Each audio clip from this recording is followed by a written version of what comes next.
can sit down now. Yes, you can relax. It's okay.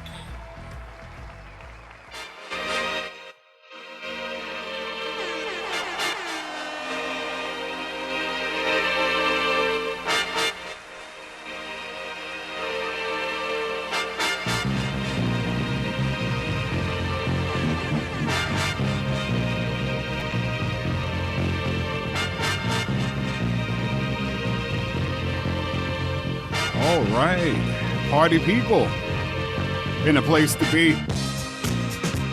Welcome to another exciting episode of the GoPro Radio Revolutionary Party. Guys, I want you to know that this event is being recorded for rebroadcast on Wednesday at midnight on the GoPro Radio Revolutionary Party. How's everybody doing here? It's Friday, it's the 14th, and we're at meeting ID 875-802-85536, and that is Love is the Message. Our meeting password is LOVE in all caps. That's right, because we can't have enough LOVE, right? Especially at this time, right? So once again, that meeting ID is 875-802-85536 on the GoPro Radio Revolutionary Party. And I am never alone on this journey. I want to give a big shout out to Jacqueline Banner, one of the producers of the show. She's a lot of help. She's out on the West Coast. What's up, Jacqueline? And, I am the pilot of this show, and a pilot needs a co-pilot. And so I have a couple of co-pilots today. And one is Lakota Summer. Lakota is in the house. Yesterday was her birthday. How you doing, Lakota? And happy birthday. Happy Thank 25 you. again. Thank you. Yeah, Thank you. she's 25 all over again. Thank you Yes. and welcome. Thank you. We also have, music provided tonight by the incredible Paradise Brothers out in Birmingham, UK. And you can check them out at www.paradisetracks.com. Their name derives from this iconic nightclub called the Paradise Garage. And they focus on quality soul, disco, funk, boogie, house, and garage music. So definitely support our partner at the Paradise Brothers. They are just awesome. I want to give them a huge shout out, a huge New York City shout out, because I'm in New York City right now, broadcasting live. And it's very important for you guys to check in live. And if you want to invite some folks, you can. The show party theme is Love is the Message. And of course, that's MFSB. That stands for Mother, Father, Sister, Brother. That's when music had a whole lot of soul, a whole lot of meaning. Now, I'm telling you, the most of the music that is being promoted, I'm not saying the music that's being played, right? The music that's being made, because there's a lot of really great music made. In fact, I want to shout out some of the music that if you were on earlier as a special treat for people who kind of log in on time, I have incredible live performances with our partners, the Color X Studios, and they're also out in the UK. They had Melissa Lavino. She did Lilith, which was really, really a great song. Check it out. Oh, and then a really phenomenal director. I was hoping Lulu would be on, because I actually had Jamie Double X version of Gosh, which was just a very, very powerful visual. She actually saw it. Oh, she saw it? Oh, wow. Yeah, I mean, that was really awesome. And that was directed by Romain Gavras, and just a really phenomenal film director. And then last but not least, when I play the music, I like to say it. I want you to support this musician, Balake Sisco. And he is like one of the phenomenal Milan players of the koro, the instrument that he played. And I got a really great story about that koro. Uh, they actually broke it during customs. It's a really great story. Go online, check it out. Check out all of his music. And whenever he is in your town, definitely support that musician, that artist. It's really, really great music. And I'm into mind nourishing music, music that makes us feel good, make us feel proud, make us feel appreciated. Hi, Kathleen. I see you in the house. Hi, good to see you, Kat, in the house.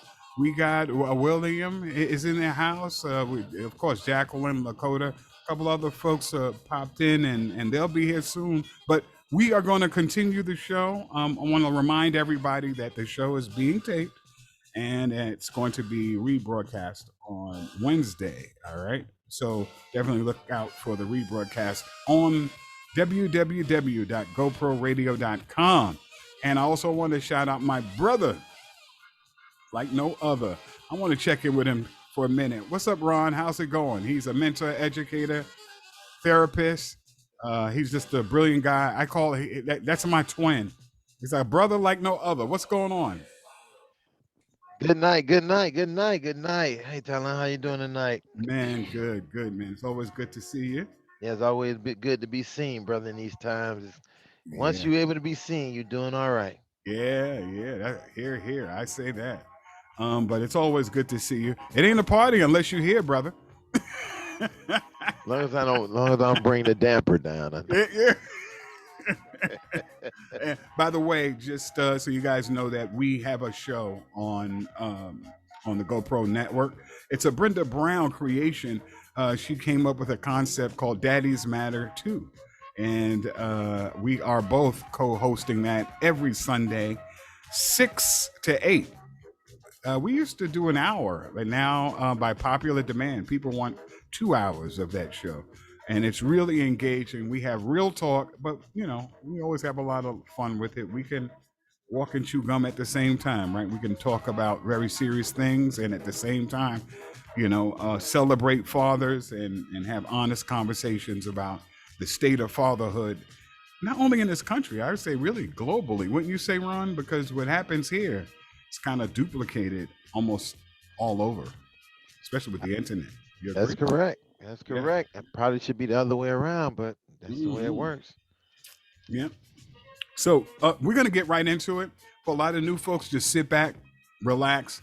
We're going to have a whole lot of fun. We're going to get ready to take over your screen because we have a fun game that we start everything off. It's an icebreaker game.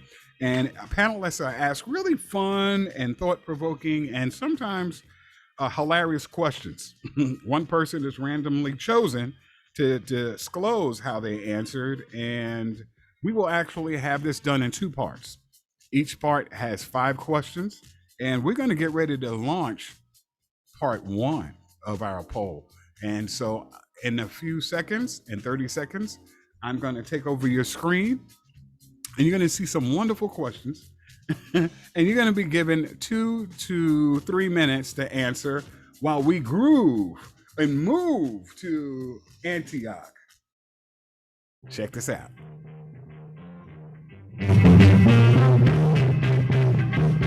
Give me a thumbs up if you can see the questions. All right.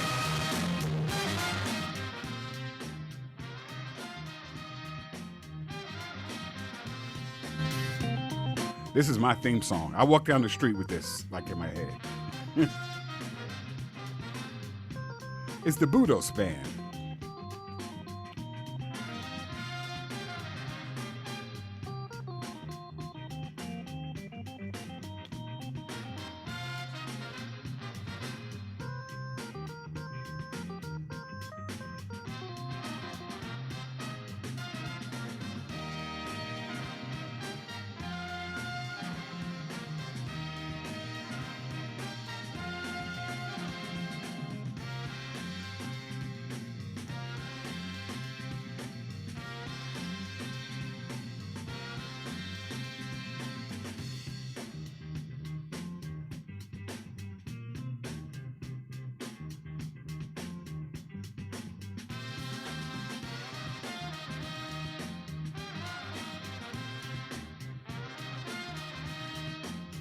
Okay, 30 more seconds while we move and groove to the Budo Strut Band. They're just bad, super bad.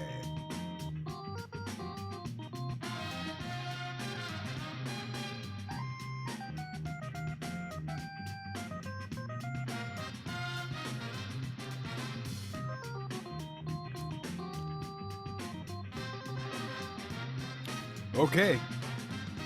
10, 9, 8, 7, 6, 5, 4, 3, 2, 1.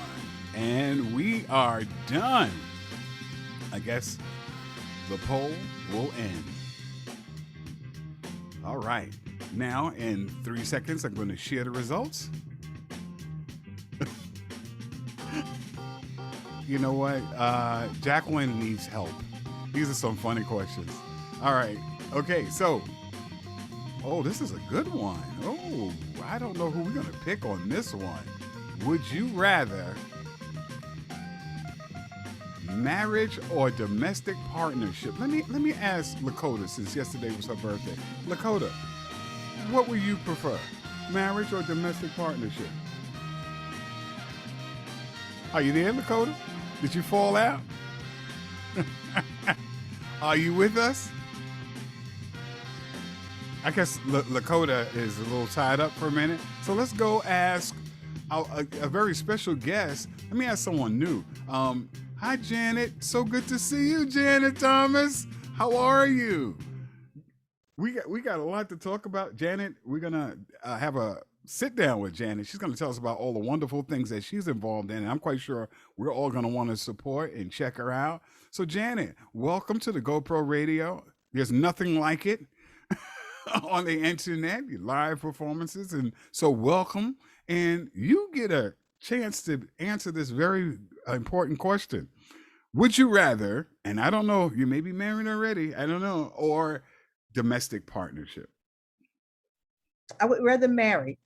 Oh, okay. All right. Okay. Did we have anybody? Because this was 50-50. I'm surprised. Half said they would marriage. Other half said domestic partnership. I rather. Hey, Janet. Why did you choose marriage out of curiosity? Sorry, Talon. My sound's been acting wonky. Oh. Well, when I grew up, it was said, "Why buy the cow if you can get the milk free?" I remember that. Dig it. Interesting.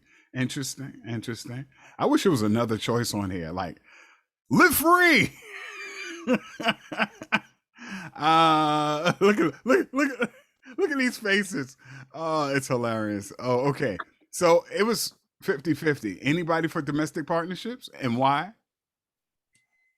No. Yes. Okay. Yeah, domestic partnership. I picked domestic partnership probably because when I thought about age and how people are today. Right. Everyone, especially a lot of relationships, people have all of this stuff. And they don't have, they would say they would like to build, but they already have a stuff. Really, they're looking for a life partner to, go into the darkness with.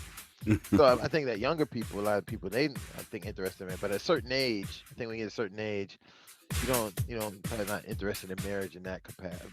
We find that people, a lot of people I know get divorced, they don't want to get married again, but they will have a nice long-term partner that they hope to live the rest of their life with. I don't know why that is, but. I honestly, guys, I think different. I do things different. I just think any kind of commitment based on an emotion, it's just problematic to me. It's just, you need so much more. We got to do a show. This isn't.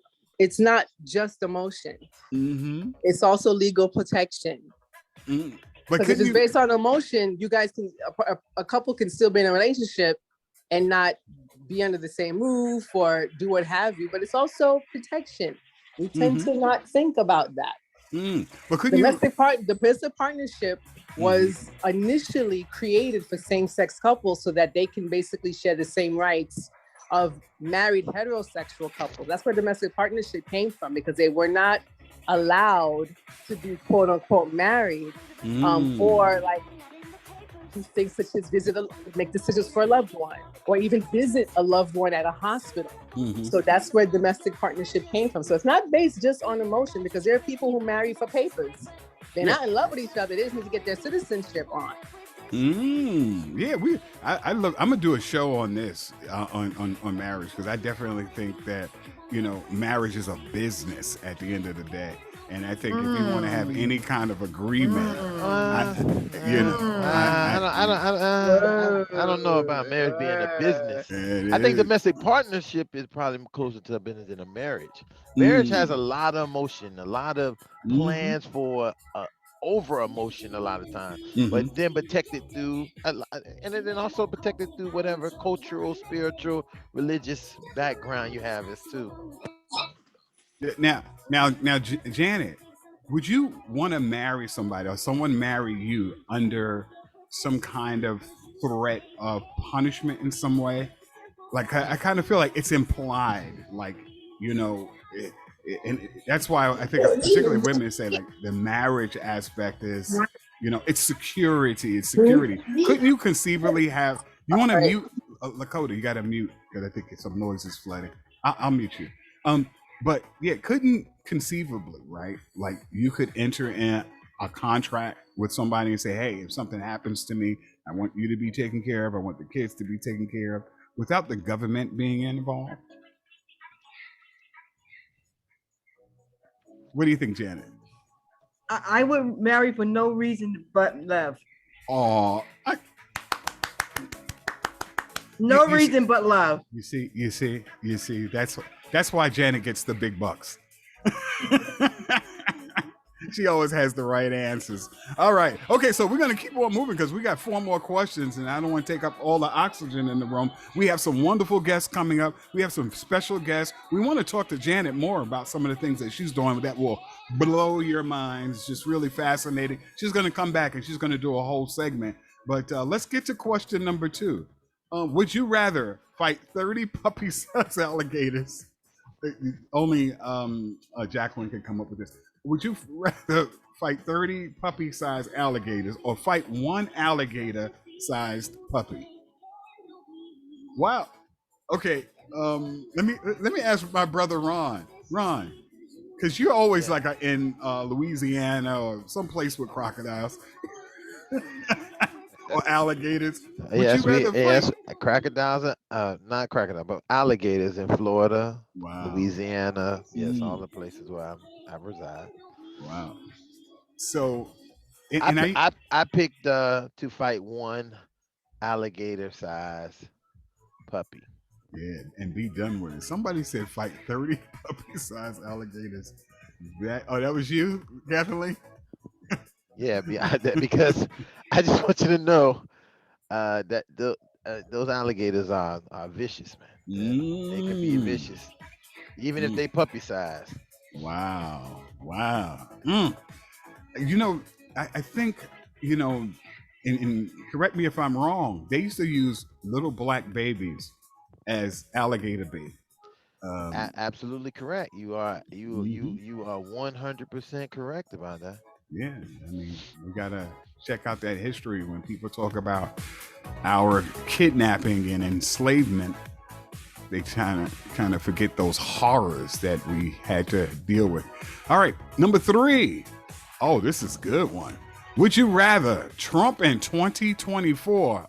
This is gonna cause a lot of controversy. Or live in poverty for 20 years? Oh my goodness. 64% said live in poverty for 20 years as opposed to have Trump in 2024. What are you doing? Are you voting for Trump, Kathleen? What would you rather do? And she looks so relaxed. Can you hear me? Yeah, I can hear you. Mm-hmm. I'd rather live in poverty for 20 years. Sorry. Having Trump in office was like living in poverty. But I feel like if you was to live in poverty, depending what kind of poverty it is, I feel like you can always build yourself up from it. But when it comes to Trump, I think Trump in and of itself, he was just pure poverty. You know, That's my opinion. I kind of felt like the good thing, if you could say good, that came out of it. It allowed What was it? the Financial? world. No, it allowed the world to see how really racist this Of country course. still is. You know, That was I the think, point. yeah, He enjoyed that. That yeah. was the world was his show.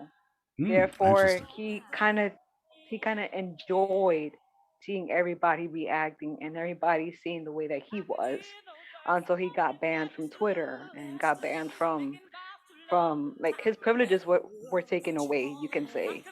So Mm. it's kind of like a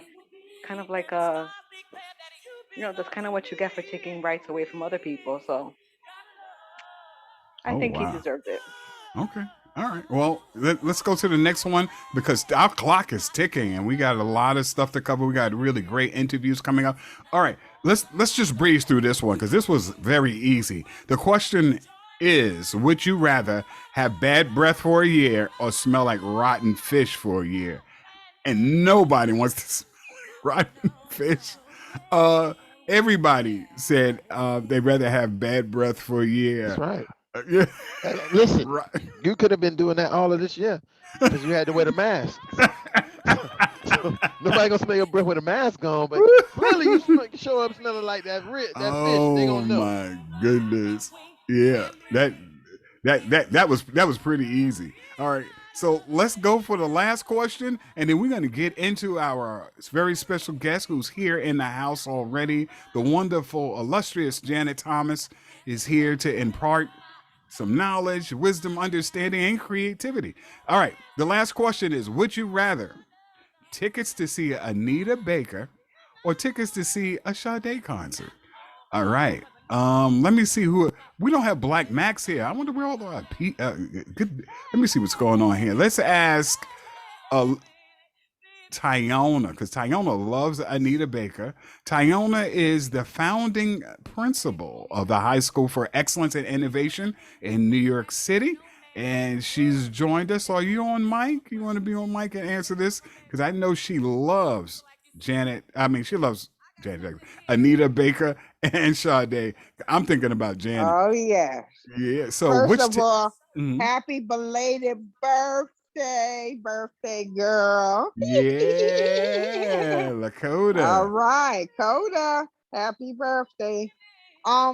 You know I'm picking Anita Baker all the way. Even though Sade, believe me, Sade is quality. Right. But I just love my Anita Baker. I know. I knew how you was gonna. I knew that one vote was yours. You knew that you one knew that vote was me. was you know yours. That was me. It was a hard choice though, I have to say. Oh, okay. Yeah. All right. Well, that's one for Anita, and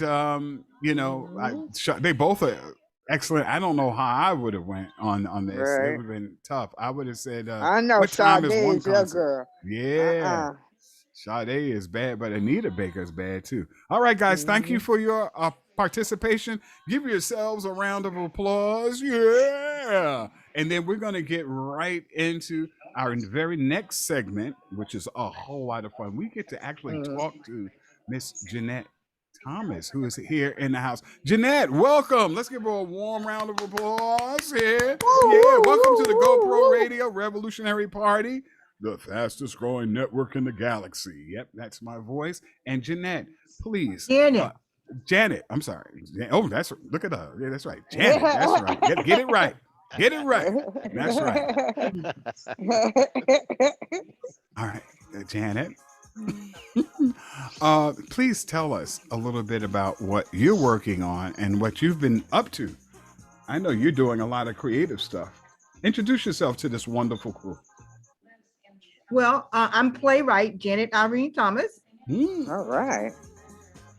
And I am working on an ancient historical epic musical called Nefertiti 18th Dynasty. Nefertiti. Now, why did you choose Nefertiti? Well, I actually stumbled on Nefertiti. I was looking for my my birth history. Okay. And I wanted to know what African tribe I came from. And my mother has a very, very long neck. And I'm like, well, I must come from a tribe of Africans that have long necks. So I was going through some tribal pictures and I stumbled upon Nefertiti. Wow. Okay. Wow. And you've been doing this for some time though, right? I don't want people to think that you're fresh out of the box. Can you tell us a little bit about how you got started? Well, I've been writing since 1994. And but I was writing novels only. And when I got published and my community was supporting me, they switched and asked me to start writing plays for their church. Nice. And I said, no, I don't write plays because I'm too long-winded. But a lot of those skills are transferable, right? Well, so I've learned. So when I started writing for churches, my part 2 novel went in the corner. And hence here I am writing novels, from novels to stage plays.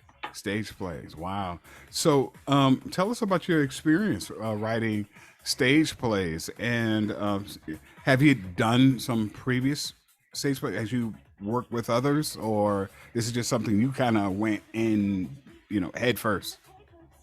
No, I definitely didn't do it head first. Okay. Definitely no. So where did you cut your teeth? On What's Love Got to Do with It? Oh, okay. All right. But the ghetto version. Oh. WATSLOVGONNA. DU it. Okay. So and how long ago was that? That was in maybe 2000.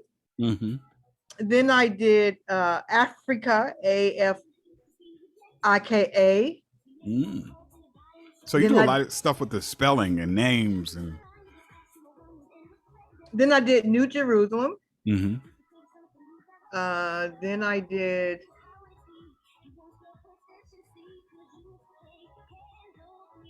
a family, Prodigal Son. Okay. Then I did the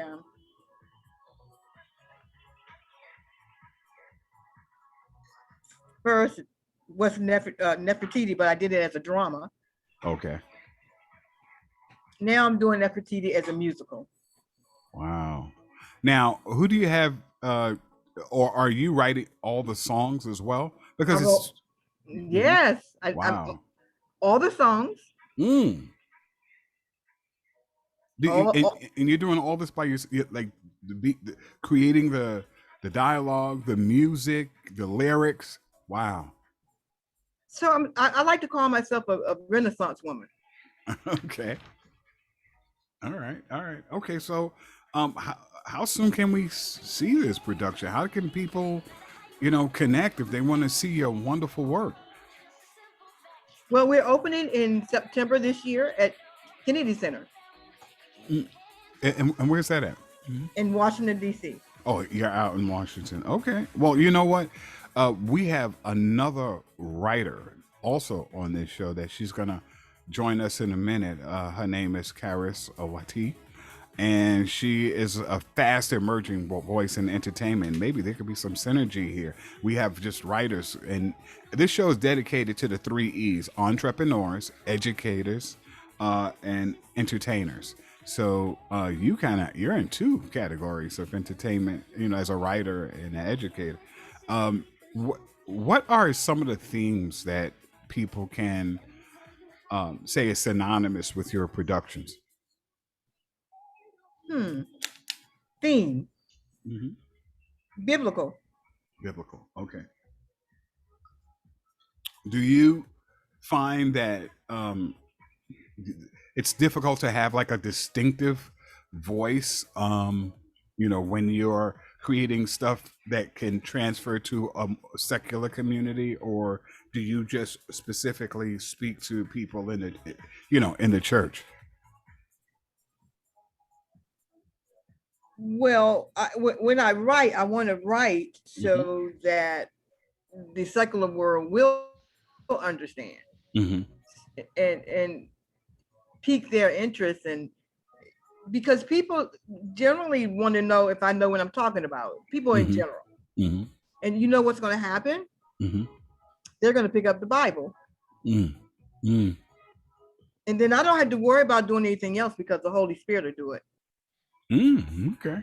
All right. Well, we have some incredible talent here, and we have a couple of minutes, and we have Lakota is a blog writer. She writes poetry all the time.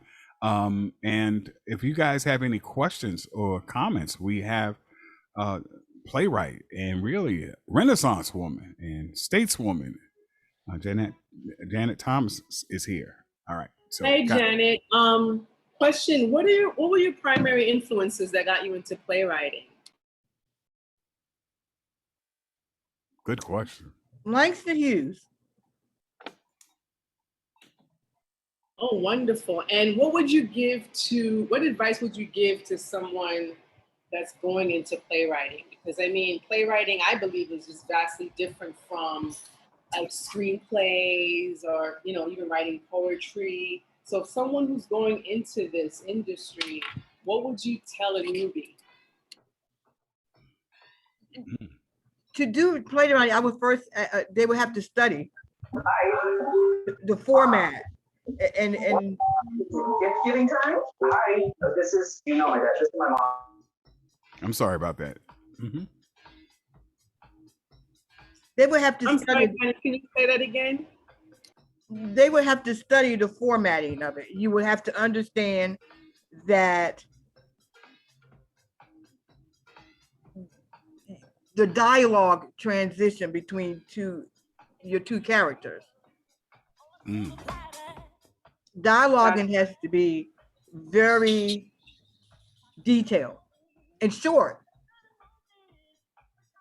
Would that be the difference between like a screenplay, like when you're writing for movies, as opposed to like writing for like the live stage? Because I noticed that, like, for example, one of the last plays that I saw was Choir Boy, and that was shortly before the pandemic.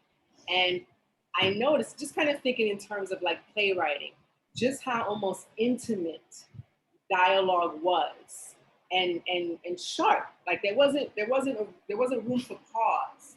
And so I was wondering, is that one of the key differences between writing for the stage and writing for film? It's definitely short, definitely, and you can see you're visually watching the characters, and there has to be a great interchange between the two characters. Gotcha. And I guess my last question is, what was the play that did it for you? Like when you saw this, because you said that since 1994 you've been writing, and it was predominantly novels, and then you got into playwriting. Like, was there a play that you saw that was just so inspiring that it just did it for you and kind of prompted you to go into this medium? When I wasn't interested, but I didn't know that the seed was planted when I first saw, long time ago when I was a teenager, I saw The King and I. Oh, wow. Okay. The King and I. Gil Brenner. Yes. And that did it. That did it. Wow, that's awesome. That's awesome. Thank you so much for sharing. With The King and I, they weren't just singing and dialogue, and they were dancing. That took skill. Yes, definitely. You had to do all three at one time. Wow.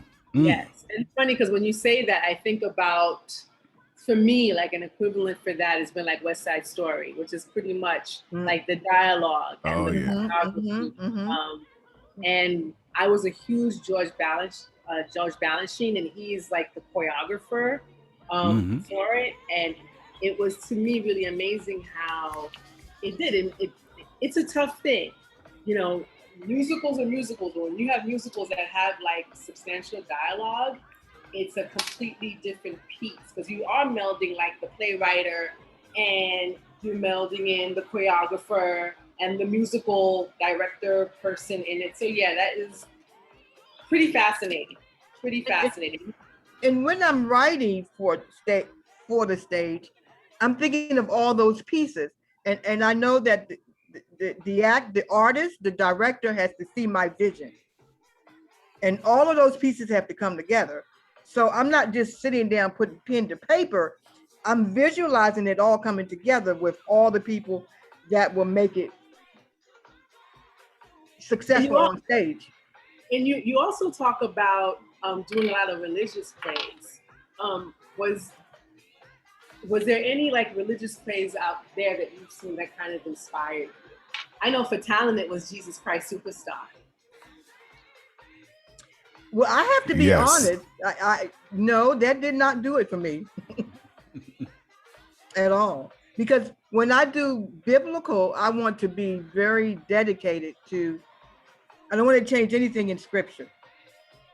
Gotcha. Okay. Nothing. And in your religious plays, were they based on like biblical character or what's the one I'm looking for? Or plays that are kind of like what's impacting you in real life and connected to religion or spirituality? What type of plays were you doing? You mean that I've seen or that I desire to do? That you've written. Were they largely based on like biblical stories?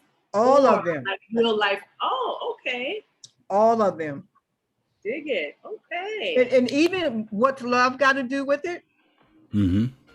So I had to incorporate the secular world because what's love got to do with it was the principal character was a college student who was reared in the church. And because a lot of young people are attracted to the secular world and they don't see going anywhere biblically or being a Christian. So what's love got to do with it was geared to both secular and Christians.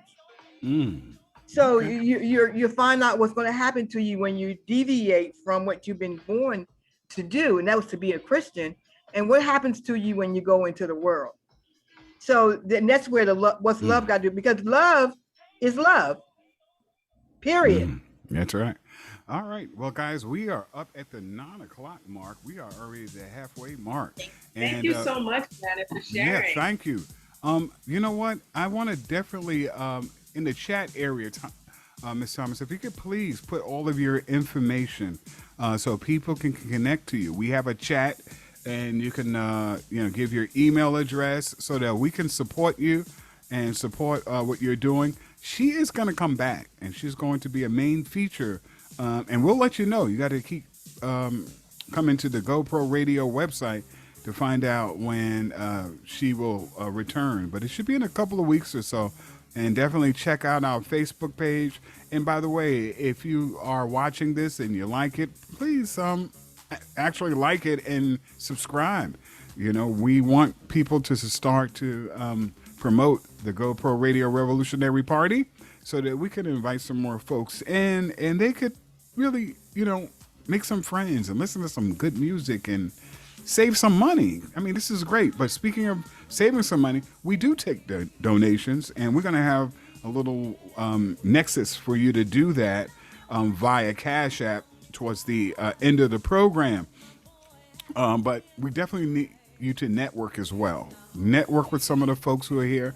We have a wonderful group of panelists here. And when we come back for the second half, we're going to take about a 3.5 minute break.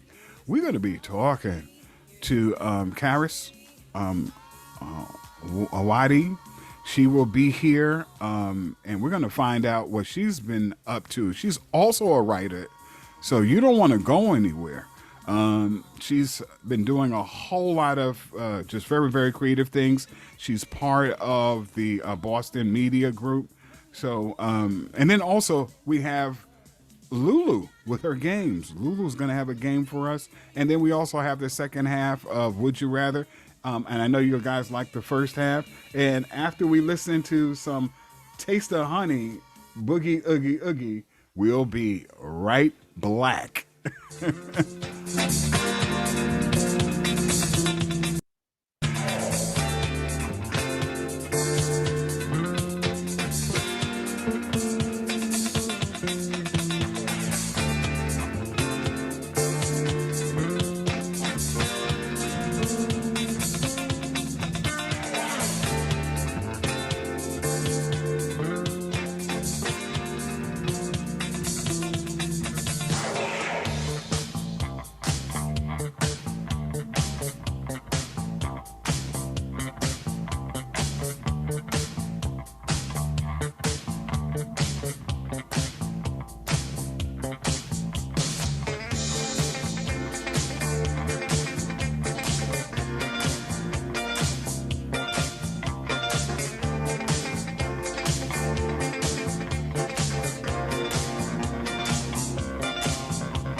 One, two. All right. We are back. And we are black. Welcome, everyone, to the second half of the GoPro Radio Revolutionary Party. Wow, if you missed the first half, oh well, you're going to have to check us out on Wednesday by going to www.goproradio.com .com and check out the rebroadcast. I don't know. I got marbles in my mouth today. I think it's this delay in my ear. But yeah, we had a very exciting conversation with Jeanette and Janet Thomas. I'm sorry, and we also have coming up another interview, and we have more games, and we have Lulu. So, you want to sit back and relax, and we got some really, really great music provided by the Paradise Brothers out in Birmingham,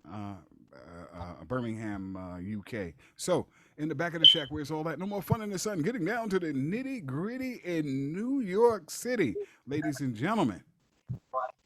We're going to get ready to go into our second half of our poll right now. So, you should look at your screen in about 3 seconds, and we're gonna have Brother Knowledge is in the house. He's the CFO of Iron Metropolis Films. Knowledge is in the house. What's Good evening, up, brother? Good evening. Good evening. How you enjoying this weather here in New York City? Because you're on the East Coast with me, right? Oh, it was a scorcher today.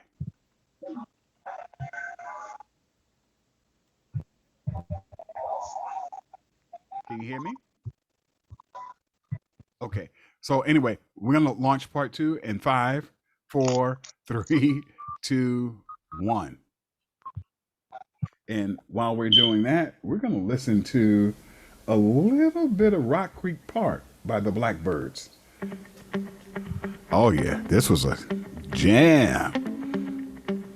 Kathleen's back. Lakota's in the house. My brother Ron is in the house. Tyona is in the head house. And let me know if you can see the poll. Is the poll up there? Give me a thumbs up if you can see the poll. All right. Okay, good. We can see the poll. Oh, these are good questions.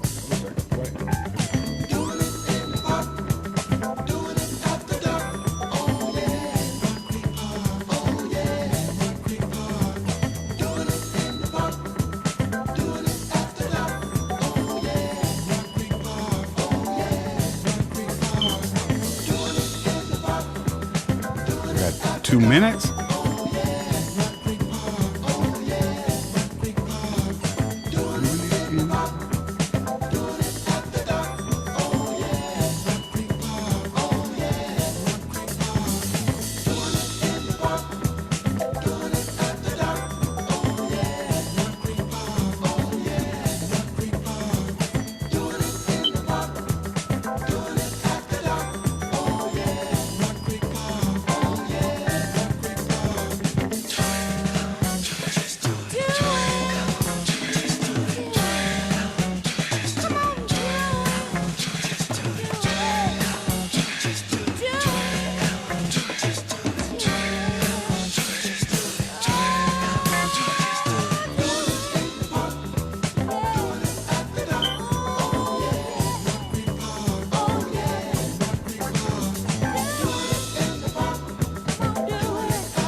All right. I think we're done. We're done. So I'm going to end the poll, and we're going to share the results in 5, 4, 3, 2, 1. So you should see the results on your screen. Wow. Look at this one. We're going to go right into it. Would you rather a fourth stimulus check, thank you, Jacqueline, or not work for 2 months and still get paid? Wow, that was unanimous. We don't have to pick anybody for this one. Everybody not work for 2 months and still get paid, right? Because you could probably make more. That makes more sense. The second one. Would you rather an automated home or a self-driving car? Let's go to is knowledge. Are you still here? This yeah, knowledge. I'm gonna ask you this question. If you're still on, your screen is black, but would you rather an automated home or a self-driving car? That was a good question. Yeah, I'm still here. I chose an automated home. Now, why automated home? Can you imagine driving to Connecticut? All we got to do is sit back. Yeah, I thought about that, so it made it a tough choice, you know. Yeah. But I just think to have an automated home is just like it's a cool thing. It's more of a novelty than a self-driving car. You know what I mean? You got so many other things that you can do, and you probably spend more time in the home than you do in the car. Or not always in my case, but yeah, I would rather have the fanciness of an automated home. Yeah, well, I thought you was going to go for a self-driving car, because a lot of folks don't know. That's what Me and Knowledge does. Whenever I have to pick up my daughter from Connecticut for the once a month event, Knowledge takes me, and we get a chance to chop it up. And Ron, we got to get Knowledge on Daddy's Matter too, because he is a phenomenal dad. His daughters are just wonderful. I used to mentor one of his daughters, and now she's into filmmaking, which is absolutely awesome. I'm so happy about that. And how's Naya doing? She had a birthday recently too. Naya's birthday comes up August 20th, but she will be starting at Adelphi University in the fall. So I'm excited about that. In the theater arts program. Look at that. In the arts program. Well, Ron and we do a show called Daddy's Matter too. And it's every Sunday between 6 and 8 on the GoPro Radio Network, or you can hit us up on Facebook. And this week, we're going to try to go live on Facebook. It's because we have a really interesting show. And I'm always making controversial, and I don't know why. I just think they're kind of, Ron, I don't know why people think it's like a fart in the room when I say certain things. To me, it's just kind of like obvious. It's like, low hanging fruit almost for me. And then that's part of the reason, one of the things that we don't often hear men and fathers actually speak out about things. And so normally someone is usually speaking for them, and they just agree with what is being said.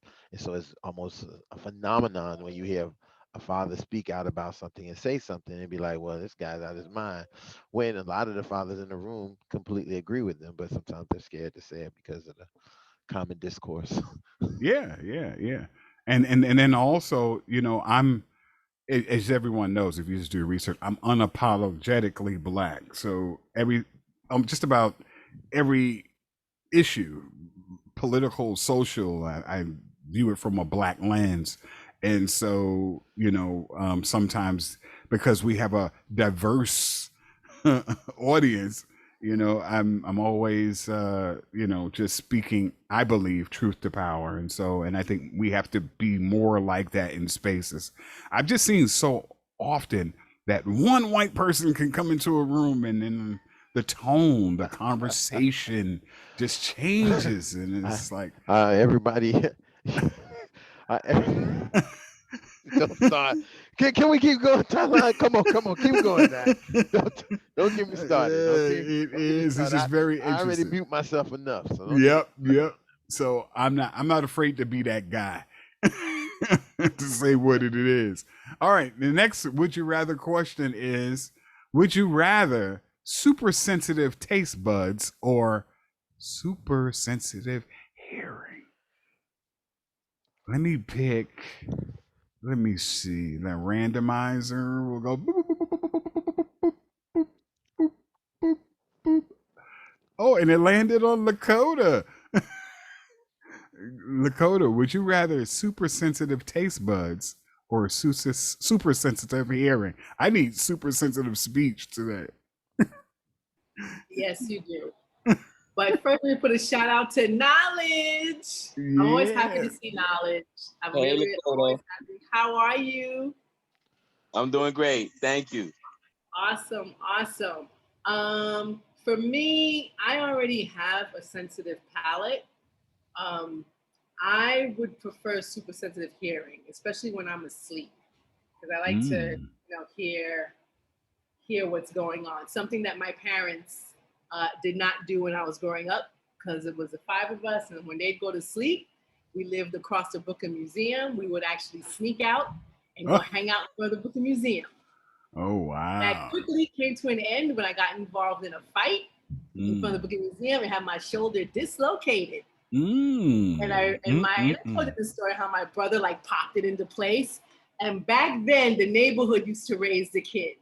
So a big mouth neighbor went and told my parents, and my dad had me lugging like this big bucket of water back and forth to his room with my injured shoulder. It was hilarious. And each time that I was like wincing, he would say something to the effect of, "Is there something you need to tell me? Is something wrong?" And I'm like, "No," So and when they slept like logs. So we would go around the corner of the Chinese restaurant. We would literally just hang out while they'd be asleep in the bedroom. So with that experience, I'd want like super sensitive hearing. Not that my daughter Lulu would sneak out anywhere, but you never know. Yeah. But super sensitive hearing for sure. Well, you know what? Maybe they wasn't asleep, but anyway. They were asleep. Yeah. All right. Trust. So, all right. So, let me see. 29% said sensitive taste buds, and 71% said super sensitive hearing. So I guess you're on that side. To me, that would be annoying if I can hear everything. People chewing, like Kathleen, I can hear her chewing. Super sensitive hearing. You can hear all kinds. That would be annoying. I couldn't sleep if you was hearing things. But anyway, you're in a foreign country. Would you rather lose your phone or lose your passport? Now, who's done a lot of world traveling? I know I've done traveling. You need that passport. What about you, Knowledge? Would you rather lose your phone or lose your passport? I actually chose lose my passport. I figured there's got to be some, situations where that happens fairly often enough where they got procedures in place where you can, maybe at least get back to where you got to go. But at least if you got your phone, you could reach out to vote. Well, not every consulate is the same. And depending on where you could go, you could be in a country for quite a bit longer than you had planned, waiting on credentials and them verifying who you are. But yeah, I get it. 71% said they'd rather lose their phone, and only 29% said lose your passport. All right, now we're up to the last question because we have our interviewee in the house. You can only see one channel for a year. Okay, we have Lifetime Channel, the Comedy Channel, Cartoon Network, or Discovery Network. Let me see, who watches a lot of TV here? Let me ask, let me ask my brother Ron. Ron. Yes. You can only see one channel for a year. Probably Which one is it? Comedy Central. Listen, I want to laugh. Laughing is the root of life and keeps you sane. So I would rather, watch Comedy Central if I had to only watch one channel, because I would be laughing. And no one for the Cartoon Network. I probably would need it if Trump became president and I'd be in poverty for 20 years. So I need to have something. That's a jab at an earlier question. That's really good. All right, well, that sums it up. We got to keep things moving. We got to keep the party going. We got to keep the energy up. And we're going to finish up Rock Creek Park in the house. And we have our very special guest already in the house. I'm going to stop sharing the results. They should go down. Thank you guys for participating. We really appreciate it. All right, we're doing it. Rock Creek Park, the Blackbirds on the GoPro Radio Revolutionary Party.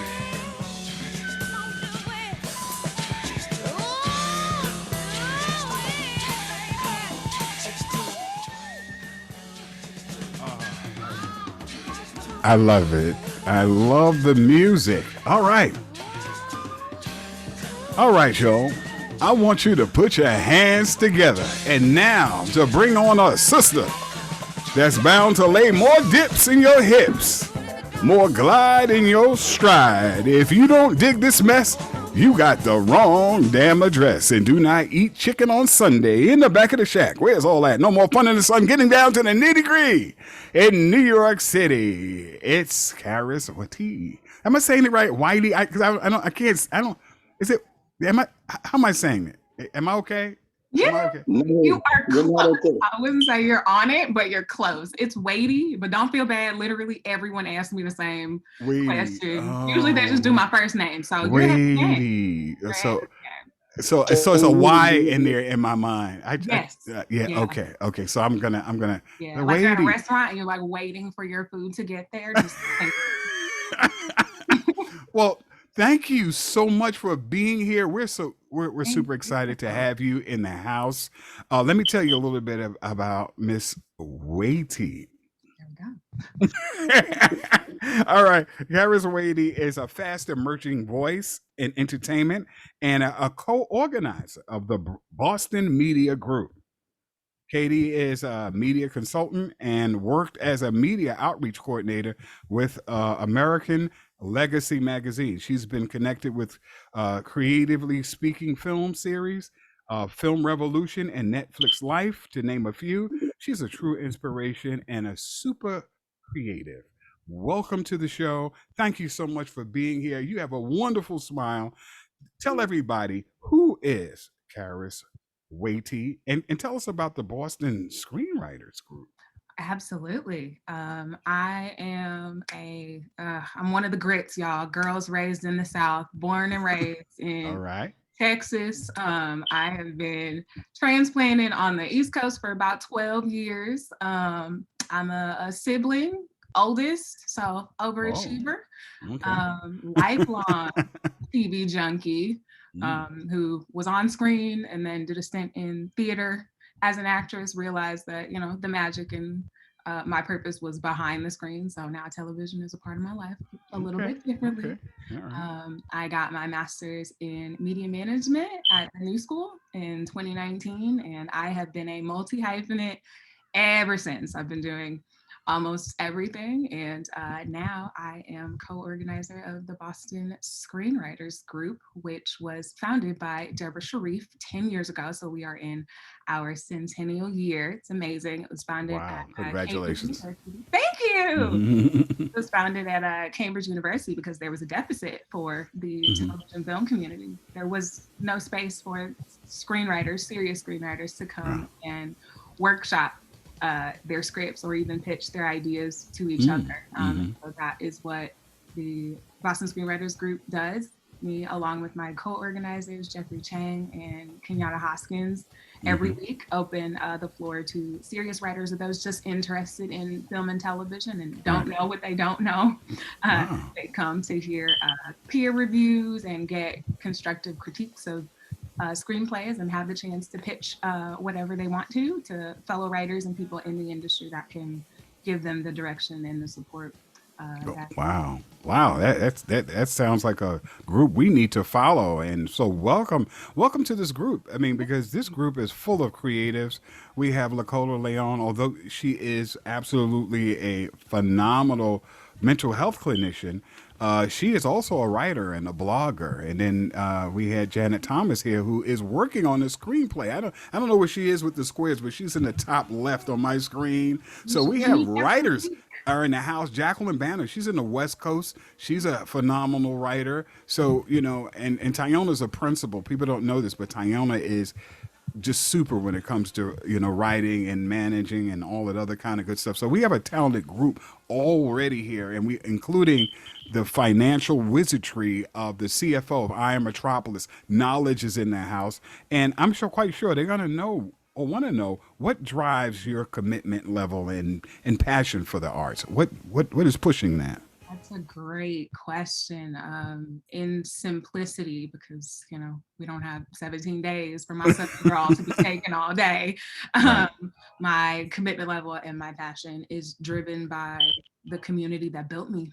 I'm I like that. African American through and through, and you come from a community where you stand on the backs and the shoulders and hold hands with the person standing next to you and the generations, the ancestors, the elders before you, gaining their knowledge and learning from them, and having the covering of being able to make mistakes.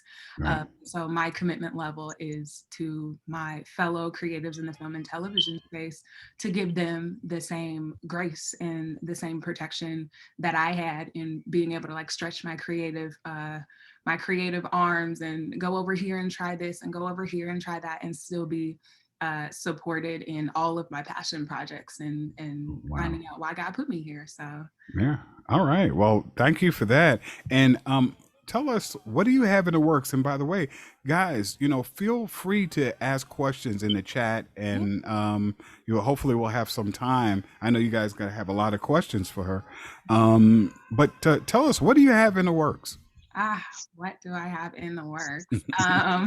A few things. I am, after doing everything, screenplays, acting, directing, producing, I took a look around and realized that I hadn't actually written a pilot. So that is what I am doing now. So I am a part of Boston Screenwriters Group too, not just as a co-organizer, but also as a member. And I'm getting my stuff critiqued every single week too. Fantastic. So that is, it's a Southern Gothic drama.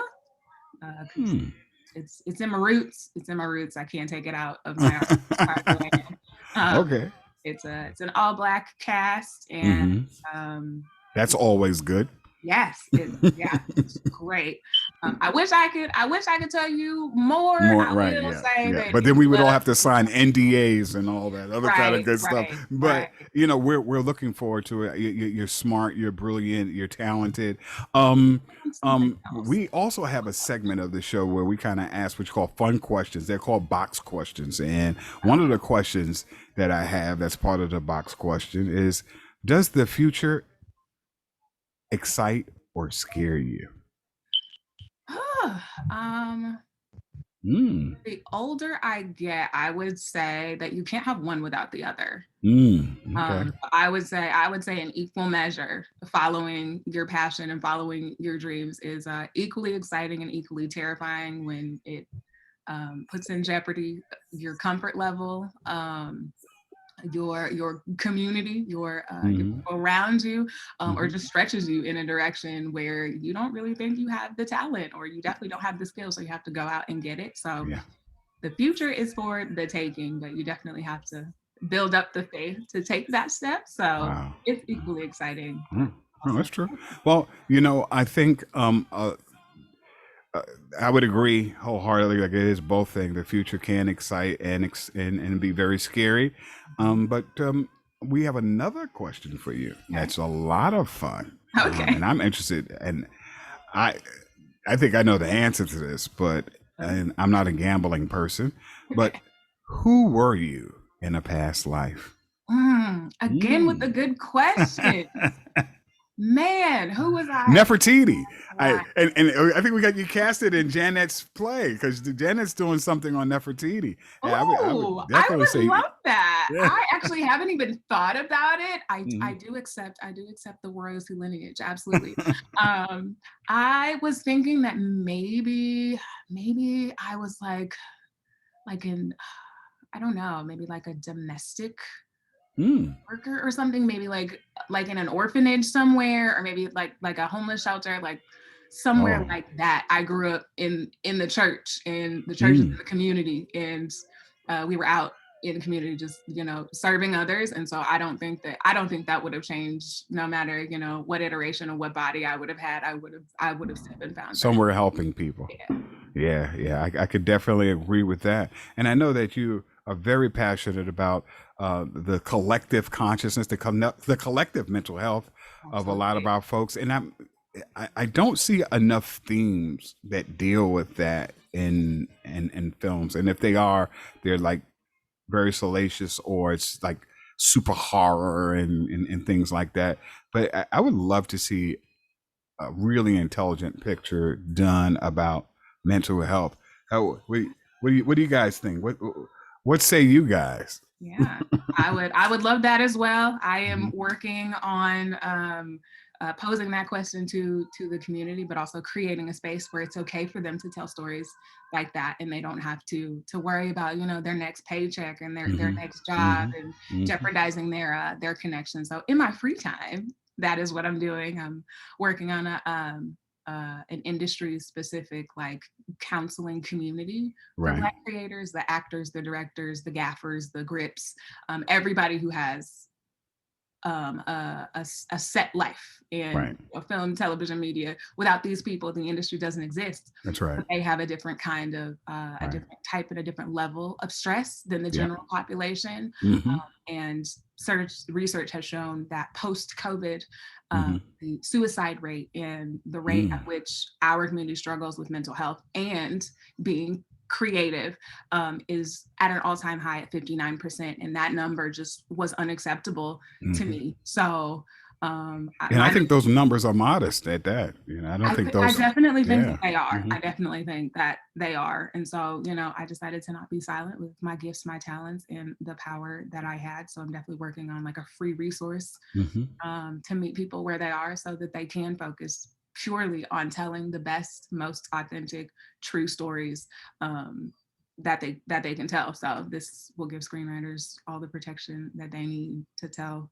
Okay. Well, thank you for your energy and for your insight and just to, you know, see a need and say, I'm going to use my skills and talent in this way. I think it's outstanding. By the way, I'm going to invite you on to the Daddies Matter 2 show. It's something that I do with the good brother Ron. We do it every Sunday. So we'll send you some information about that. Ron, if you could put some information in the chat for me while I'm doing all other kind of stuff, we can do that. But now, here's the good part. We get to open it up to our wonderful panelists who are far more interesting than I am and more intelligent than I could ever be. Matter of fact, we have a clinician, you know, a mental health person. We have a principal on the call, and I'm quite sure they have some questions. We have the CFO. So now is the time where we're going to open up the microphones and you guys can talk to Karis Watie right here at the GoPro Radio Revolutionary Party. And by the way, folks who are watching this on Wednesday in our post, still submit your questions and I promise to get it to Karis and then she'll answer it, and definitely plug, because we're about building community here at the GoPro Radio Revolutionary Party. And you guys should be able to talk now. You can unmute yourselves and ask away. I'm going to change my view to gallery view. All right. So go ahead, guys. The microphones are open. Hi, Karis. I'm going to ask some questions. Well, kind of sort of the same questions that I asked Janet. First, what was your primary inspiration to getting into screenwriting? My primary inspiration was getting into screenwriting was continuing what I had as a kid. I grew up in the late 90s, early 2000s, and this is the Brandy Norwood, Raven Simone, Kyla Pratt, UPN era. And so I grew up with a bunch of really amazing images of what it meant to grow up and be a Black woman. And I saw less and less of that as a teenager, and even less in marginalized settings that weren't, you know, stereotypic, like someone wants to be a rapper or someone is like a baby mama or something like that. That wasn't my real everyday life. I didn't really experience that growing up. And so I wanted to continue telling true stories. And I tried that as an actor. And ran into a little bit of resistance and authority, hierarchy there. And so I was like, okay, well, the true power seems to be on the page. And I've always been a writer. I started in poetry. And so it was a natural progression. Okay. And what advice would you give to like an aspiring screenwriter? An aspiring screenwriter, I would tell you that you're needed. And if you want to do it, you should definitely try it. there is a support system for you. You can definitely do this. You can definitely tell the stories that you want to tell. Don't worry about if they're marketable. Don't worry about writing for other people. First, write the story that you want to tell. And the audience will find that story, and there's room for you to learn everything you want to learn about screenwriting. It is a small community, but it's a community at that. And so we're always welcoming people. So if you want to do it, absolutely do it. Beautiful. That's right. You don't have to be from Boston. No. No. Especially with the internet and everything and all this technology, the world is getting closer. But let me read something out of the chat before we go to our next question. William Watie, he says, hello, great program, but is Karis Watie? Okay. Watie, I'm her dad. So her dad's in the house. Dad's here. Hi, Dad. Hi, Dad. Dad is in the house, and he's tuning in from Texas. So so we're talking about dads, and we have a dad show. You both have to come on to the Daddy's Matter program this coming Sunday, right, Ron? That'd be really great to have the both of you there, and you could tell us how she was as a kid and all that stuff you did to build into her. That we get this crappy cologne and horrible ties as gifts. For Father's Day. I'm a great gift giver. Okay. Okay. Well, let's hear that from your dad. How you doing? Let's check in with William. By the way, my father's name was William, right, Tyona? We used to call him Bill. So, Mr. William Watie. Yeah, I hate that, man. Yeah. How do you get Bill out of William? I know, right? They said, don't mess with Bill. That's right. Yeah, I'm 53 years old and I still can't. I think we froze. We froze a little bit. Would you look at that? That's so horrible. He was about to spill the tea. He was. But yeah, do we have any other questions or comments or concerns? Because I have something I'd like to ask, but I want to give everyone an opportunity to ask Karis Watie. Hey, Tylon, this is not as Karis, I thought that was great advice because my daughter is embarking on that same kind of journey in the theater and art. So I think that's great advice to pass along to her. Just write write for yourself. Thank you. Thank you. Thank you for her, because we need more people like her. So All right. So anyone else before I go? Because I have a question. Okay. What is the ultimate message that you want to send through the work that you do? Ultimate message with the work that I do is that it can be done. And it's not a message that's different than any other person who's pursuing art, like aggressively pursuing it no matter what. It's just an example, that the same example my elder set for me is that you can do it anyway. Have the obstacles and do it anyway. Don't have the income, but do it anyway. So that's the only message, is that I want to do what Lovecraft Country did. They went out and it took them years, and a network gave them success and then took it away, but they did it anyway. Right. We wrote anyway. So that's the only message that I want to have with anything that I do and anyone I support. I want to pour into them that they can do it anyway, whatever it is. Well, I'm gonna tell you that this group is definitely going to be supporting you. We love what you're doing. We love what you're about. We're all creatives here in this room in some way or another. Like I said, educators, entertainers, and entrepreneurs. But my question, and I guess it's a comment too, but how do you see sometimes the linkage between the issues of women and Black women? Do you think that there is a diminishment in the authenticity of our stories being told when we sometimes lump our narrative in trying to reach, let's say, all women? Absolutely. That's a great question. And a lot of what a lot of what has been coming up in conversations about Black creators, actors, writers, producers, and the intersections of mental health. And so to answer your question, the answer is absolutely yes. Because Black stories are Black stories, encapsulated just in themselves, and that there are layers in beneath what it is to tell a Black story. There are nuances, there are, unseen, unspoken rules, there are things we don't have to explain to each other. All of that is how we tell stories on screen. A lot of the African American language, subtle, very silent.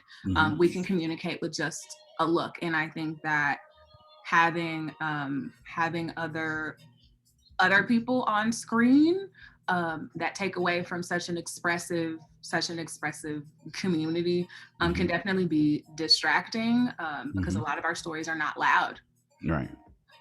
And television these days is all about the flash and the production instead of the truth and the authenticity. So the answer is yes, but I have also seen an increase in creators attacking that very specific, we need to tell better, more true stories about Black women, and it's Black women telling the stories.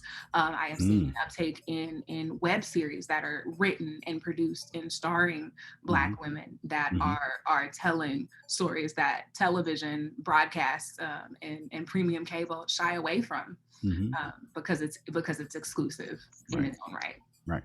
Thank you for that. Because I actually believe art can be very therapeutic and important in terms of us healing and having this need to heal. And sometimes we do ourselves a real disservice when we, in a sense, whitewash or water down our stories. And I understand that when you talk about the Black community, there's complexity there. Right. There's a whole lot of ideas and so forth. However, I think when knowing that and that being a starting point, and then telling stories that seems to, you can almost hear the marketing, like you could just change this and this way we'll include this group and that group. And it's sort of like what you get with, I don't know, when the comments like people of color, or you can't say Black, or, diversity versus Black, or, whatever. In many ways that kind of plays out in this machine that has been running for a long time. How do you see us being successful creating our machine when I think a lot of us have this, I call it the white man make fire syndrome.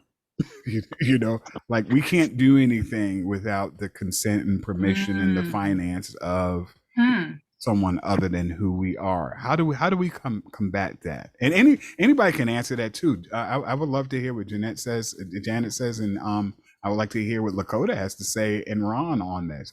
Yeah, I would love to hear what other people have to say. Go ahead.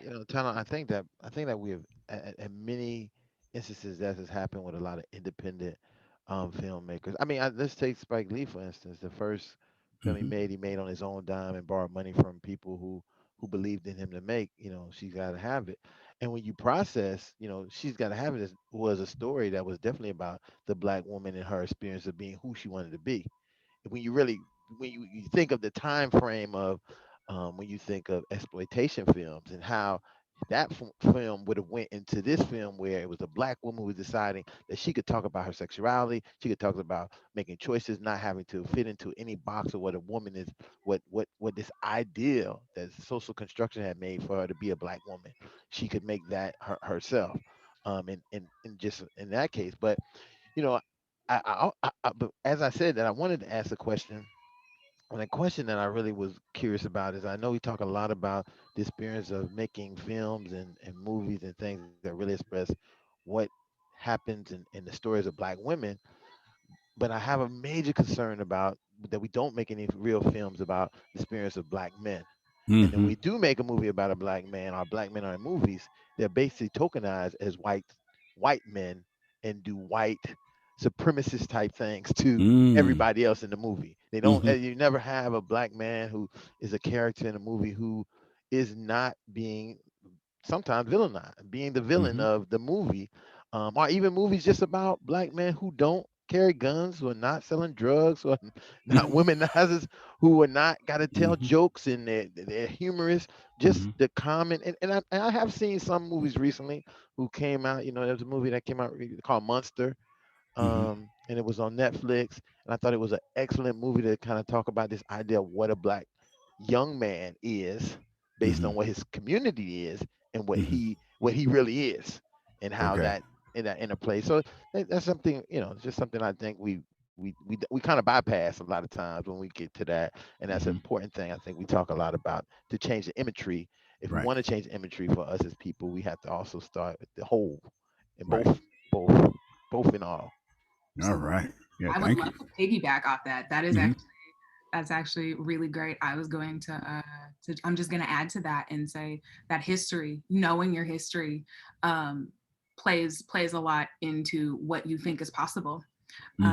We had amazing representation. Black Hollywood was booming in the 1970s and the 1980s. Those films, amazing.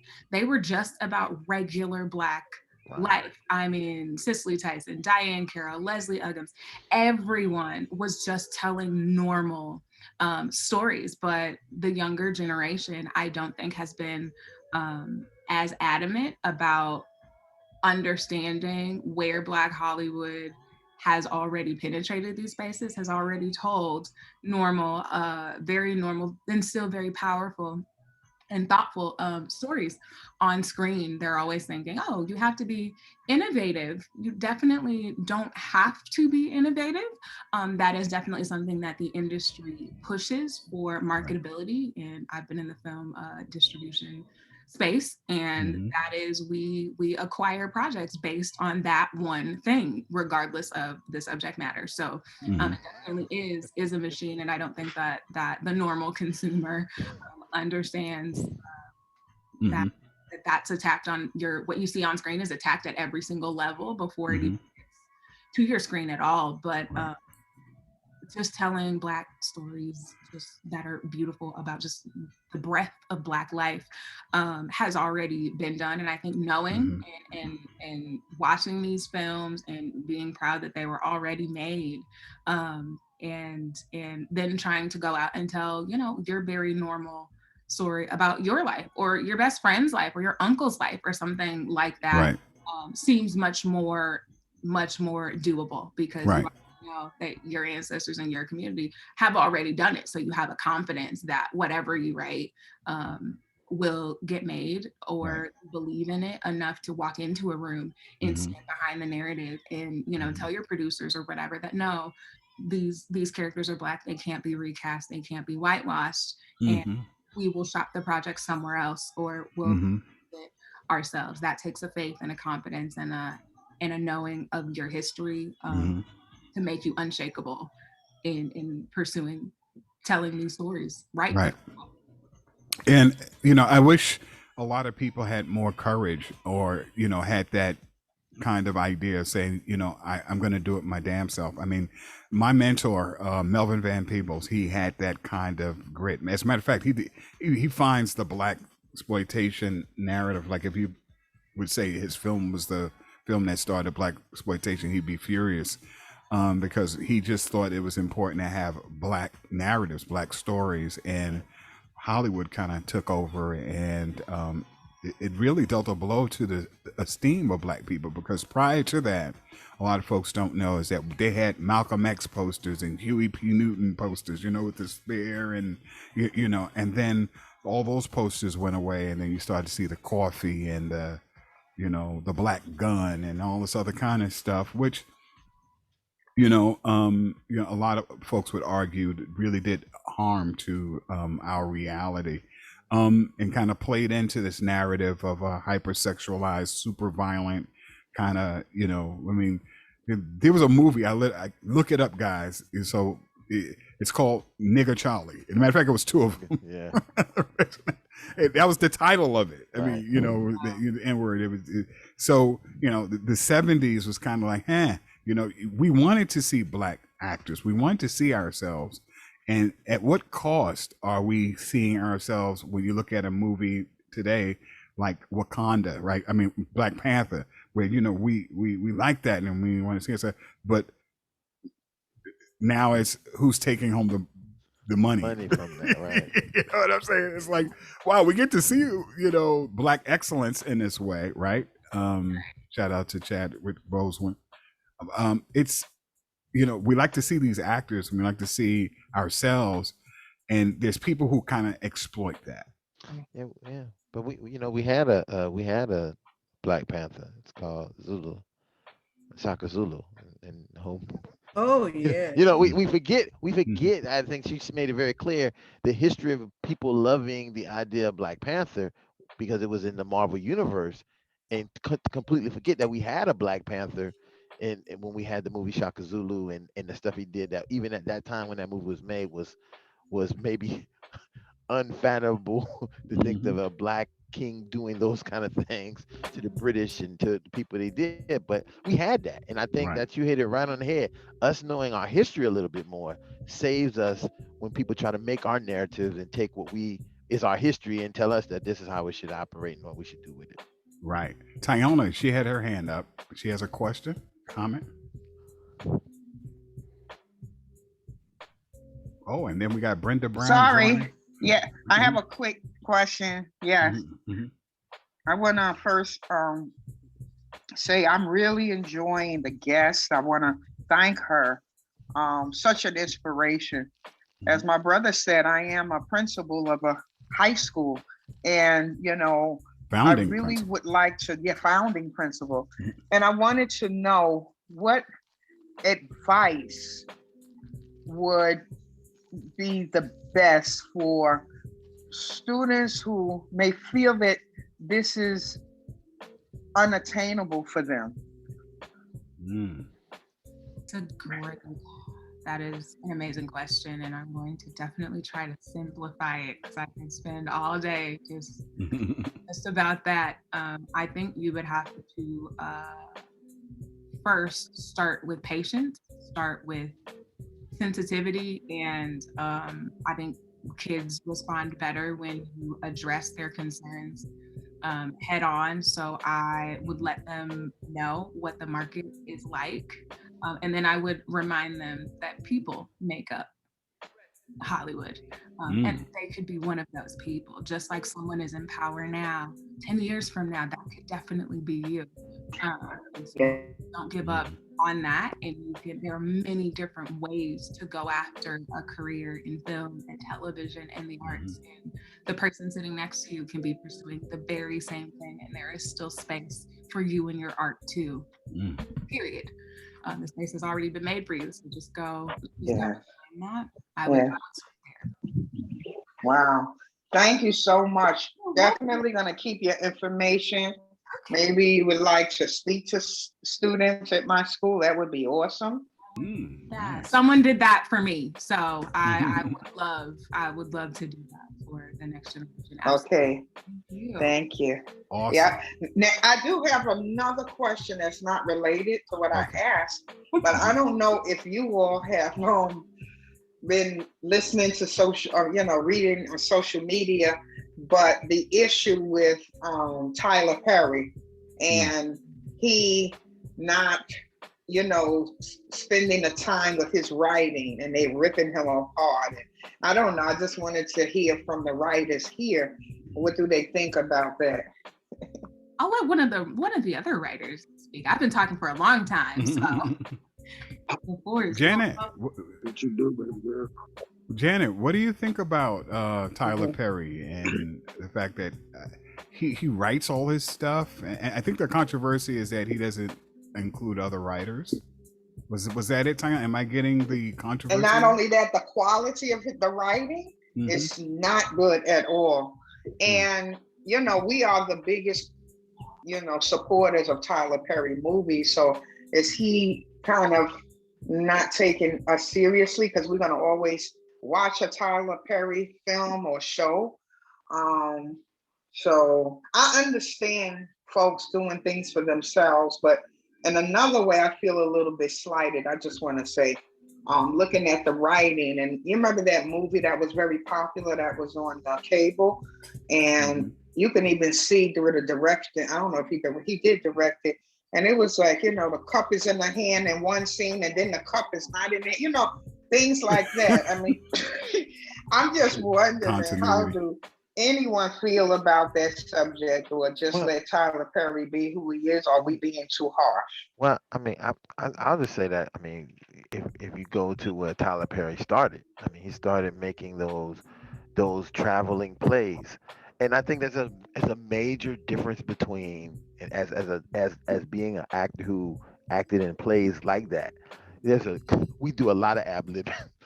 The writing is not. I mean, I'm just saying the writing is not. And like, that makes writing, us stand up. Yeah, right. yeah. The writing is complete. You know, we have a theme of what happens, and we go in and just, you know, you may come see the play one night, and the next night the lines and everything is different. And I think that might be the issue that you're describing, that because Tyler Perry kind of just took that to the screen, because people asked him to bring it to the screen, because people wanted it to in the screen. So I think that, and I agree with you. I think that he did what he's doing, but I think if he wanted to, you know, go to a next level or what have you, you might want to do it. But I would say, like, listen, that's his thing, and I never want to support anybody who is putting down our people who what they're doing, even when I disagree with it, because it only gives a fuel to a fire that we can't control later. Yeah. Thank you for giving me that perspective. Because I'm not, you are. I'm not a fan of Tyler Perry's writing. I think to some extent, I feel like to some extent that his writing speaks to the masses, you know, and then the masses are the ones that pay to see his work. I feel like, you know, as black people, we're very complex people. And I don't think that there's enough Black writers out there that actually speak to the complexities that we have as Black people. And I think, you know, Tyler Perry is definitely a brilliant businessman in terms of his brand, in terms of him kind of tapping into what most Black folks look into, because he uses the same formula. If you look at any Tyler Perry movie, it's the same formula. There's a villain, there is, you know, the emasculated Black man, you know, there is like the over the top scenario, and it's very simplified writing. And for him, it works. But I do think that there are a lot of Black writers out there that actually speak to the complexities of who we are as a Black people, and it's done in a very beautiful way. I think two of my favorite shows right now is David Makes Man and Queen Sugar. Ooh, I love that one. Yeah, two shows that are like not only aesthetically beautiful in terms of like the eye, but is written in just such a way that, again, it speaks to the complexities of us as a Black people. It speaks to our strengths, our beauties, it speaks to our weaknesses, and it's really powerful stuff. But unfortunately, you don't hear about David Makes Man or Queen Sugar. And really, for Queen Sugar, is because Oprah is behind it. But I not an Oprah fan, but yeah. And I'm not an Oprah fan. But with Tyler Perry, I think for him, his formula is like, keep it simple so that they'll keep coming. Yes. You know, and keep it very basic so that they keep coming. Anything over, you know, anything perceived to be over our heads, you know, it's not going to work. We gotta keep it simple. We gotta keep it soap opera-ish. But it's worked for him. You know, it's definitely worked for him, and I think he's a brilliant businessman for it. But in terms of like the artistic piece, I think he needs to let go and let other writers do some stuff. Other points of view are very helpful. Yeah, I mean, I agree. Yeah, I mean, everything is written, directed, and produced. That's one of the first credits that come up by Tyler Perry.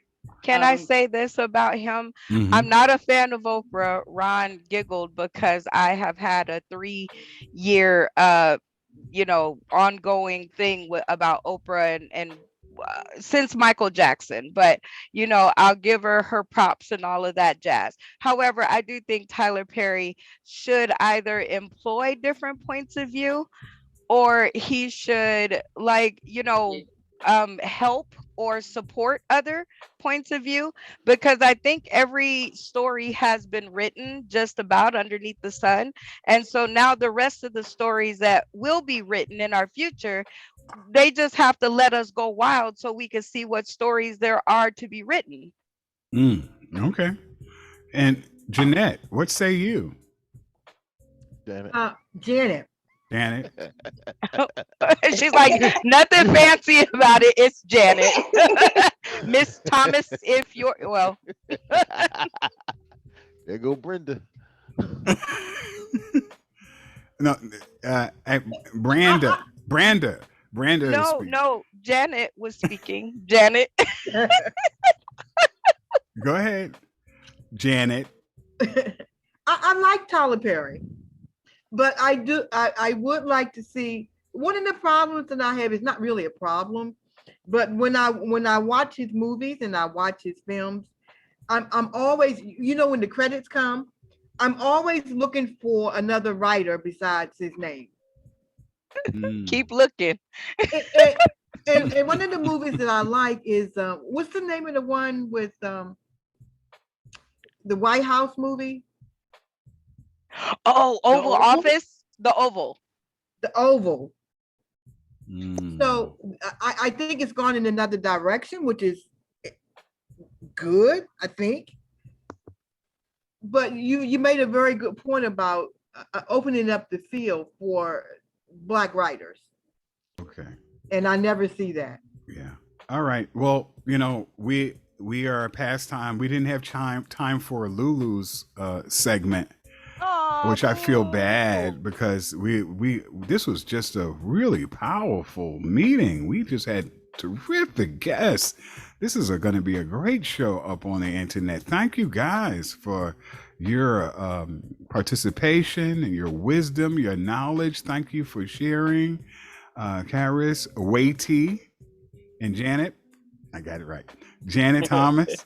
And she will be back. I want to thank Brenda Brown. Get down, Brenda Brown. She's just doing great stuff out in Las Vegas, Nevada.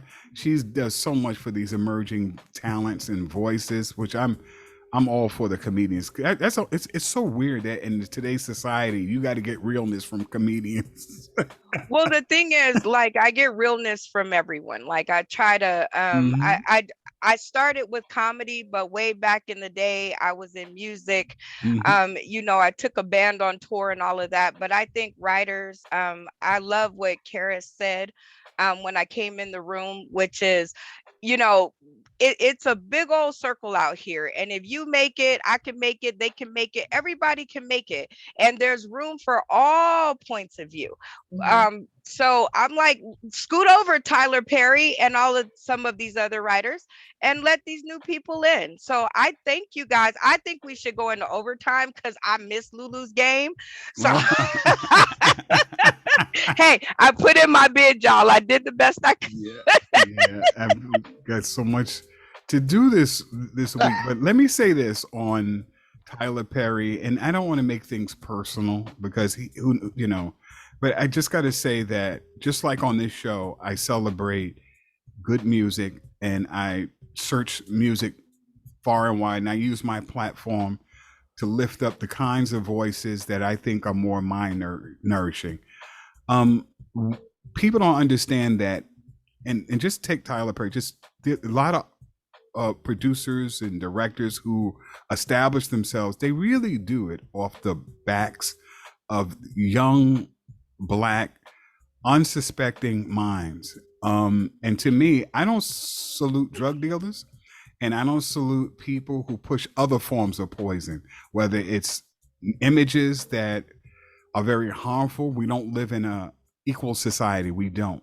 Either there is white supremacy or it's not. And in a world where there is white supremacy, producing certain images, producing certain music that celebrate death, murder, and debauchery and degradation, I think need to be challenged by us. And we need to stop saying because they have money or acquiescing, that's a good hustle. So are drug dealers. I guess that's a good hustle too, right? So we shouldn't critique drug dealers either, right? You mean traffickers? You're right. So our people need desperately, because of where we are, mind nourishing images They need to get information and use these opportunities of in these spaces of like GoPro Radio Network or Daddy's Matter Too, or wherever we are, to nurture us, celebrate us, heal us. So if you're making money that just kind of just, you know, I think that does not make you great. It makes you successful, makes you have money, but you're not great. You're not great like Muhammad Ali. He was great. He used his talent, his ability, and his voice. That made him great as a boxer. Or, and when you talk about people like Melvin Van Peebles or Oscar Micheaux, a lot of people don't even know that there was a black, vibrant Hollywood in the 1920s. And they really take a jab at him with these Oscar awards because they pretty much stole a lot of his ideas and concepts and built Hollywood. It's a book called An Empire of Their Own by Neil Gabler. You got to check out this book where the Jewish community brag. He's Jewish, so I'm not saying anything anti. He wrote a book on how they created Hollywood. And when you look at what happened with Oscar Micheaux, it really contextualized my critique. Fast forward to today, where there's a lot of people who are making money, but they're literally making money, dumbing down, and actually attacking the collective consciousness of Black people. We need healing. We need a lot more love, and we need a lot more images that can, I think, build us back to where we once were. So I'll just leave it at that. This is, like I said, nothing personal about, anybody, because when you get into personal and personalities, people like celebrity and the power of that. But I'm going to always use my voice and the GoPro Radio Network and some of these intelligent folks who are here, like Lakota and William and Tyona and Jacqueline and Knowledge and the filmmaker Kathleen Blanco and Brenda Brown and Jeanette Thomas and Ron, my brother in crime. Thank you for being here. Thank you for your questions and your support and your love. And by the way, guys, don't forget, if you learned something, if you enjoyed the music, if you really love the guests, please make a donation. And if you didn't, just thank you for being here. I appreciate you. Make a donation anyway, even if you didn't. Listen, Howard Stern made all of his money based on the people who liked him, and he made more money from the people who didn't like him. Remember that. If you didn't like it, pay some money so we'll get off the air. But pay double what the people who like it. You know what, Ron? I think I'm going to adopt that. Thank you, Ron, for that. But I didn't want to. But anyway, you could do a Cash App donation right there. You'll see with the $ USAVIOR. No amount is too big or too small, but we want to grow. And, somebody once said freedom isn't free. And I didn't really understand that until I started doing my own films, start doing television and stuff like that. I understand. You know what? Support is so important. I'm glad I came over here, and I'm glad that, the GoPro Radio family adopted me, because I've been doing, virtual media for some years now. So Ron is right. Whether you liked it or you didn't like it, you got something out of it. All of these smart, beautiful people, you got something out of it. Whether you want to admit it or not, that's up to you and between you and your God, but you got something out of it. All right. Thank you. Thank you so much for the support. Thank you, guys. And I want to welcome Miss Watie to our group. I want you to feel like you can come in anytime. Tell us what you're doing, what you're up to. And Janet, thank you so much for being here. And we're going to see you in a couple of weeks because she has something she wants to share with us. Hopefully it'll be like a trailer or something with her upcoming production of Nefertiti. So we'll be looking for that. Thank you, Tyona, my twin sister. People don't know that's my twin. The twin is in there. I've been wondering that the whole time. Every day I look in, I say, "Oh, look, they got the same name," and they watched it. Oh, you know what? I'm gonna ask Tyler. I'm gonna ask Tyler one. It's a sister, but then when she said that, hey, she said Bill today. I said, well, you know who Bill is, so Bill is Bill. Yep. But Tyona, who does Ron look like? I should put it in the chat. He looks like. I know. You look like my brother. I know. We have to check out that. Yeah, we gotta look at that family tree and get that DNA from him. Exactly. And then also, where did he go? William. Oh, I guess he logged off. But he kind of looked like family. When I was looking at it, I was like, wow. And boy, I tell you, boy, we got to check out what's going on with our DNA. That's right. We got some stories to tell. The funny part is if I wipe my eyebrows off, I think I can mimic Lakota. But I gotta wipe my eyebrows off. Yeah. I think I got it. Well, that does it. Everybody have a safe and wonderful week, and we'll see you here next week. Love you, Brenda. At the GoPro Radio Revolutionary Party. We'll see you next week. And don't forget to check us out. The information is in the chat, and I'm going to leave the chat up for a few so you can scroll and write down the information and copy the links. We'll see you Sunday at 6 p.m. Eastern Standard Time. Hey, one just thing, rest in peace, Biz Markie. Oh. Yeah. Rest in peace. So very sad. Yeah. Yeah. We've been losing a lot of hip hop artists this year, right? DMX and so many folks. I remember that now. Okay. Yeah. Mm-hmm. Okay. All right, so we're gonna leave with this music, and I will see you guys later. This is Hell on Earth, the instrumental. Mm-hmm.